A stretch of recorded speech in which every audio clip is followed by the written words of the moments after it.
What I like about being angel investor, business angel, is that we can be a little bit flexible. So there's, in my opinion, there is no one straight way on how to create a strategy. And the first question that would be good to answer is what I want to achieve. What do I like to do and what interests me? And that's a good starting point in creating a strategy that is including things like, shall I invest in startups or maybe a different type of an asset? When it comes to a startup, what type of startups interest me?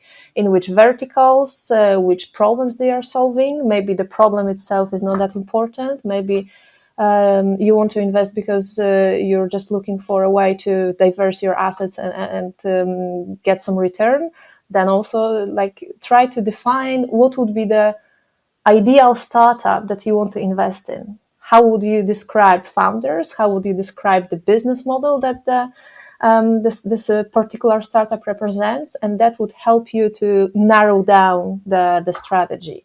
What we did when we started investing in startups, we started quite broadly. So we said we would like to invest in startups that are tackling a problem of climate change and sustainability. Okay, so that's quite a broad topic. So we started looking around. Then we decided, okay, we have to decide. We have to invest in early stage startups because of our ticket size, which makes more sense in terms of getting some equity in the startup. So that was another part, like what type of stage you want to invest in, what would be your ticket size, how many companies you're actually capable of investing per year. Because there's one thing that not many people are actually aware is that investing in startups takes a lot of time. And that would be my advice. Start building your strategy, also assessing the time that you can actually spend on doing that. And it will tell you more or less how many in startups, for example, you would be able to invest per year.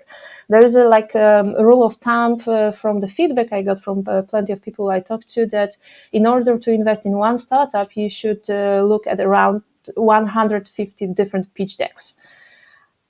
And that's a lot. Believe me, it takes a lot of time. So you can basically calculate how much time do you need per pitch deck and do the math for yourself. But I think it's something that quite a lot of people often overlook this time and say, like, I will invest in 10 startups this year. Okay, do you have time for that?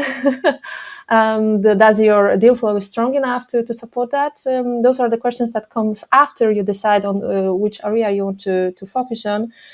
But it's important to answer.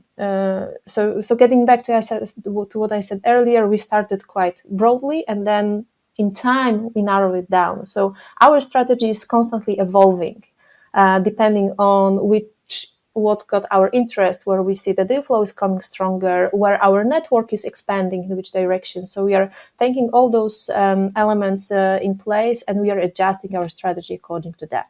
So right now, I'm not investing in climate startups, but I'm investing in startups that are tackling the problem of greenhouse gases reduction, for example. So it's narrowing down my interest to very specific problem, which allows me to find a better targeted deal flow, for example, to build my own expertise, which is also important in order to understand what the startup basically is doing. So there's a lot of factors, but the starting point is, what do you want to do and which problem is important for you? And what do you want to achieve with that? And those three questions would just take you to the way of creating a great strategy.